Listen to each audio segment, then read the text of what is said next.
Essa máquina aqui, ela está fazendo só um barulho e não funcionava, né? Então assim, pode que esteja acontecendo com da sua máquina tá só fazendo barulho. Então você, ó a situação desse capacitor, estourou.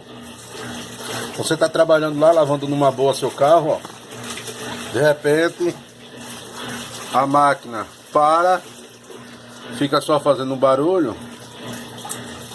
Olha aqui, capacitor, tá? Derreteu, ó.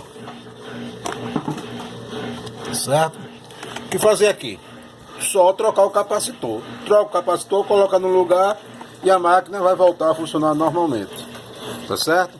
Então, provavelmente a sua máquina esteja fazendo só o barulho, o motor querendo funcionar, tá? Então, como o capacitor ele serve também como se fosse um motorzinho de partida, tá? Então, como ele está estourado, não funciona.